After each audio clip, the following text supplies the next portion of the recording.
Selamat pagi dan salam sejahtera. Kami daripada kumpulan 1 akan membentangkan topik kami iaitu topik 3 yang bertajuk Occupational Disease and Health-related Problems in Nadopod. Sebelum saya meneruskan pembentangan saya akan memperkenalkan ahli kumpulan saya iaitu Wan Muhammad Fikri, Immanuel, Muhammad Alif, Clifford, saya sendiri Elson, ada Farisha, Nick Azhar, Fazliana, Syafiza, Dominic dan juga Rafsanjani. Okay, kita akan masuk kepada pengenalan, iaitu kita mengenal sedikit apa itu Nadopod. Nadopod atau nama panjangnya adalah Notification of Accident, Dangerous Occurrence, Poisoning and Occupational Disease. Nadopod adalah sistem untuk safety and health officer dan majikan dari sebuah organisasi bagi yang melaporkan sebarang kemalangan, kejadian berbahaya, keracunan dan penyakit tempat kerja kepada pihak JKKP atau DOSH secara sistematik. Kita akan mengenal sedikit apa itu Nadopod dan singkatannya adalah N untuk notification ialah pemberitahuan atau melaporkan suatu perkara. A. Accident, kemalangan atau kecelakaan di tempat kerja. Jadi O. Dangerous occurrence, iaitu kejadian berbahaya di tempat kerja. P. Poisoning, keracunan bahan kimia atau bahan berbahaya di tempat kerja. Untuk OD, Occupational Disease, penyakit yang berlaku akibat dari persekitaran tempat kerja. Oke, itu adalah sedikit pengenalan umum untuk apa itu Nadopod. Seterusnya saya akan serahkan pembentangan pada sahabat saya iaitu Clifford. Okey, seterusnya saya akan membentangkan tentang penyakit, pekerjaan dan masalah berkaitan kesihatan di Nadopod. Yang pertama, penyakit kulit, pendedahan kepada minyak mineral, tar atau arsenik. Seterusnya, kecacatan pendengaran yang disebabkan oleh bunyi bising. Dan yang ketiga, penyakit yang disebabkan oleh getaran, gangguan otot, tendon, tulang dan sendi. Dan seterusnya, kanser yang disebabkan pendedahan bahan seperti arsenik dan benin. Okey, yang seterusnya ialah penyakit paru-paru, perlombongan, pemprosesan atau pengandalian bahan yang mengandungi asbestos. Dan yang terakhir, keracunan seperti makanan tercemar dan pendedahan bahan kimia. Okey, apakah tujuan Nadopod ini ditubuhkan? Salah satunya ialah mengenal pasti punca kecelakaan ataupun kemalangan dan seterusnya menentukan langkah-langkah pencegahan yang sesuai untuk mengelak kejadian yang sama berulang. Dan yang ketiga, data bagi membuat analisis dan yang terakhir mewujudkan plan strategik untuk membantu penguatkuasaan undang-undang. Okey, apakah cara menggunakan berang Nadopod ini?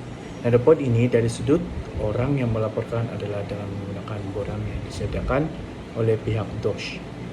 Orang yang bertanggung jawab melaporkan kemalangan haruslah menggunakan borang standard yang disediakan oleh pihak DOSH. Yang kedua, setiap borang mempunyai tujuan yang berbeza.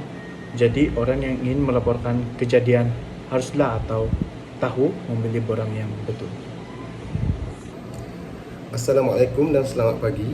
Terima kasih kepada sahabat pembentang saya sebentar tadi. Seterusnya saya akan meneruskan perbentangan ini. Okey, berikut merupakan borang-borang seragam Nadopod yang biasa digunakan. Dalam Nadopod kita ada borang JKKP 6 iaitu kemalangan dan kejadian berbahaya. Borang ini digunakan untuk kemalangan dan kejadian berbahaya sahaja.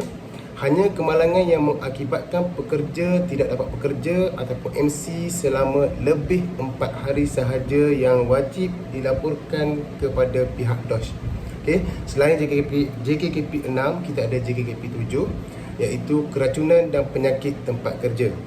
Borang ini untuk melaporkan keracunan atau penyakit tempat kerja. Contoh-contoh keracunan dan penyakit pekerjaan yang wajib dilaporkan bolehlah rujuk kembali OSHA 1994, Regulation Nadopod Third Schedule Regulation 7.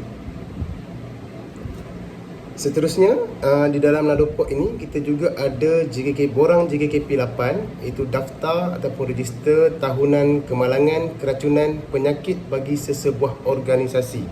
Borang JKKP 8 ini digunakan untuk daftar segala kejadian yang berlaku seperti kemalangan, kejadian berbahaya, keracunan dan penyakit pekerjaan bagi setiap tahun. Borang ini digunakan setiap insiden dan aksiden yang terjadi dalam sesebuah organisasi setiap tahun. Seterusnya, kita ada borang JKKP 9 dan 10. Okay, borang JKKP 9 dan JKKP 10 ini, borang ini digunakan hanya bila ketua pengarah DOS atau mana-mana pegawai DOS memerlukan maklumat tambahan bagi sesuatu kemalangan sahaja. Dan juga penalti jika tidak melaporkan kemalangan. Jika ada pihak yang ingkar atas arahan peraturan ini, jika disabitkan kesalahan, boleh dikenakan denda sebanyak tidak lebih RM10,000 atau penjara selama 1 tahun atau kedua-duanya sekali. Okay, tugas PPKP. Tugas PPKP adalah untuk menyiasat kes dalam Nadopod 2004 ini. Okay, PPKP akan menyiasat kes kemalangan di kalangan pekerja, penyakit pekerjaan dan keracunan pestisida dan kimia, penyakit pendengaran akibat bunyi bising, penyakit paru-paru pekerjaan, penyakit kulit pekerjaan dan juga kekerasan di tempat kerja.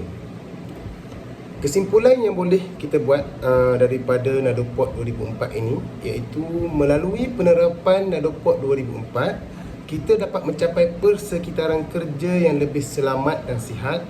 Regulasi ini menetapkan tanggungjawab pelaporan untuk kecelakaan, kejadian berbahaya, keracunan pekerjaan dan penyakit pekerjaan bagi memastikan tindakan yang cepat dan tepat dalam menangani insiden tersebut. Keselamatan pekerja ditingkatkan melalui pemantauan dan pencegahan. Ia membentuk lingkungan kerja yang kondusif bagi kesejahteraan dan produktiviti. Akhir sekali, sekian itu saja perbentangan daripada kumpulan kami, iaitu kumpulan 1. Semoga hasil daripada perbentangan ini dapat memberi satu penambahan ilmu kepada pendengar semua. Semoga bermanfaat untuk semua. Sekian, terima kasih. Salam Malaysia Madani.